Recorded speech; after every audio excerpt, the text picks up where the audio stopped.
Alright, so we figured out how to edit some of this stuff, we figured out how to export it, we actually have the movie there, but let's say we wanted to do some extra things to this. We want to do a little bit more advanced work on this. Let's try that. The first thing I'm going to talk about is, let's say we wanted to bring in our own audio. So that would be pretty easy, right? All we'd have to do the exact same thing that we did before. We're going to import in, and actually I made a new folder called Music, and I added this MP3 track. It's a Blind Melon track called Galaxy, which probably dates me a little, but okay. I'm going to hit open, and it just adds it to our timeline, exactly the same thing. Gives it that new little icon that just looks like music, and now if I drag and drop this, it doesn't have two extra parts. It just has one part because it's just audio by itself. Okay. So I've added that audio track to the bottom of this. The problem is that I still, and if I click these little arrows, you can see the WAV file. So I can see the WAV file of that. The problem is that my video footage still has audio, and it's really terrible audio. It's just like sound effects of people in the background, people are shouting and stuff like that. I don't want to hear any of that stuff. I want to delete it. The problem is if I select one of these clips, it selects them both at the same time because it's grouped those clips together. So if I want to remove just the audio or just unlink these, all I have to do is I'm going to right click on it, and it's going to bring up all the options that I can do for this. I'm going to go up to the top and say unlink. So now these two are separate from each other, and I can delete the audio track that I don't want. I'm going to do the same thing to the other clip. Unlink and delete. So now this has no audio one, but it doesn't matter because there's nothing there. I can drag this up and make this audio one, and that's nice. It plays through now, it's the entire thing. And if I want to, this track is obviously way too long, I can do the same thing. I can pull this track back, and now it just fits into my little section here. So that's good. Now, one problem is that this audio is just going to end, right? It's not going to fade off like I would maybe like it to.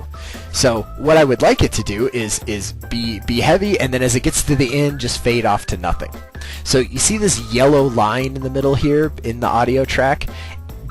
How I adjust that line is if I want to make it louder or I want to make it softer. So if I pull it down to nothing, though, the problem is with that is it's just going to be nothing throughout the entire time. What I really wanted to do is play all the way up until maybe right here and then go down. So how I'm going to do that is I'm going to add a keyframe to that line. So with that audio selected over here on the left hand side, I can say add a remove keyframe. And I can click that, and you can see, if I zoom in, it's added this little dot to there. So then I'm going to add one there, and I'm going to add one right at the very, very end. So I'm going to add one there. So now I have two dots. And if I take this bottom one and pull it all the way down, you can see that it says -0 decibels. That's what the dB stands for. And what that does is now you can see, here's my audio gauge over here on the right hand side. You can see that if I play that, it goes down and then it fades down to nothing. So, and it might even, I can adjust this. So maybe I want it to fade over a longer amount of time. So I'm going to hit that. You see now it fades down to nothing. So within that time, now at the end, it's just going to fade down to a nice pleasing nothing at the end. Alright. So now let's say I'm going to add another clip to this, and what I'm going to do is I'm going to speed up and slow down that footage. So I'm going to add another clip. I'm going to say import, go back to our footage, and I've added a couple other clips here. And the one thing that I'm going to do is I'm going to add this nighttime scene. So here's my nighttime scene. I'm going to drag and drop that onto the timeline.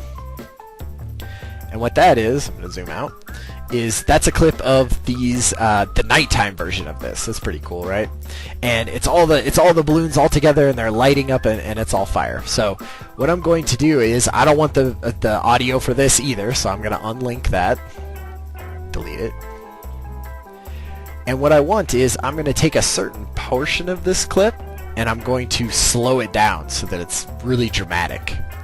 So what I'm going to do is I'm going to take it from right here, and I'm going to edit it down to just the certain clip that I want. So maybe that. Okay, so now I have a nice, here's my daytime scene, and now here's my nighttime scene. But let's say I wanted that nighttime scene to be in slow motion. Okay, if I want to change the speed or duration of this, I can right click on it again and it'll give me the speed / duration. So I'm going to click on that, and then I can say, well, I want that speed to be 50% of its normal. So you can see that the duration has now gone from 5 seconds to 10 seconds. So if I hit OK, you can see that it's lengthened this out. So now if I play it, it's going to be a slow-mo version of that footage. Cool. So now the last thing that I'm going to show you, actually I'm going to show you 2 more things. This is going to be a long one, but you'll enjoy it. This will give you some good stuff. What I'm going to show you now is, remember how we were adding video transitions to these? What we can also do is add video effects, and this is really what changes this from being a consumer brand thing to a higher end video editing service. And what this is like, I can go in and I can add a bunch of different effects to this video by dragging and dropping these effects onto my video timeline here. So let's say I decided I'm looking at this video and I really want to sort of brighten up the contrast there. I feel like I could make this more dramatic if these darks were very dark and this light was lighter. So what I can do is I can go over to my video effects here on the left hand side, and if I go to adjust, I can see that there's an auto contrast. So if that's the one that I want to mess with, I can drag and drop this onto my timeline here. Now, it didn't really do anything. You see, like, it didn't really change the contrast, it doesn't look like. What I can do, though, is I can affect that control. So if I go up here to the top of this source clip, I can change the tab over to Effects Controls, and now I'm able to, you can see that auto contrast has been added to this. So now if I look in here, it gives me all the different options that I can change for that clip that I did. So let's say I want to make the black a little bit stronger and the white a little bit brighter. So now that looks really dramatic. So if I like that, if that's how I want to do that, I can just leave it. Now, I can also get rid of that if I want to. If I right-click on it and say clear, now it's gone back to the original. And I can add as many of these as I want to. So if I decide I want to add some lighting effects, I'll just drag and drop that there, and maybe my lighting effect will make it a little better. So I'm going to try messing with some of these. And maybe I think that looks better. So you can see that I can add as many of these as I want to my clip, and I can adjust all the different sliders for what that gives me on different auto colors and things like that. So you can add a bunch of these, and you can add all of these different effects. I suggest going through these and sort of seeing which ones you think will add the most to your project. So one other thing that's really neat about this effect controls is I can do some animation inside of there. I'm going to scroll back to the very beginning of our timeline, and you can see that I have this title up here, right? It has my Hot Air Balloon Festival 2013. Now, let's say that I wanted to animate that title coming in from the left to the right before it fades away. I can definitely do that, and all I have to do is mess with this effect controls. So you can see that I haven't added anything. I didn't grab any of these video effects and add it to here, but I already have a few that are baked into each title and each clip that I'm going to add. And one of those is motion. So what this motion does is this lets me change where the position or the scale, the rotation, all of these different things for this. Now, if I just mess with it, you can see it's just changing where exactly this is positioned. But what I can do on top of that is I can add keyframes to this. So let's say I wanted to add a keyframe. So right at the end, it's going to show up right there. Okay. So that's where I want this to end up. So I'm going to add a keyframe there by clicking on the little clock. But then at the beginning, I want it to start off screen. So I'm going to go to the very beginning of that clip. I'm going to add a keyframe to that.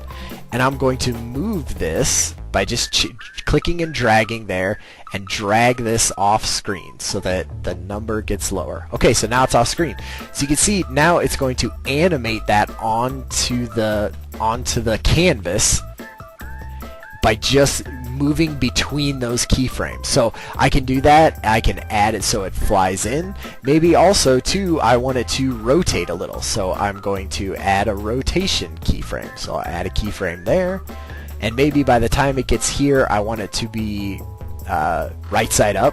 But as it's coming in, maybe I want it to rotate like that many degrees. So now it's like swooping in from the left. Swoop. So you can see how this is really neat. Not only can you do this to titles, but you could do this to videos too. If you had small little videos in there, or if you had graphics and stuff, this is a really robust thing to use to really add some complexity to your videos. So that's the main things that I want to tell you with the advanced controls. Have fun playing with that, and I'd be really interested to hear any comments that you have underneath the video to anything else you'd either like to hear about Premiere or that you used in Premiere that you think is really helpful. Thanks.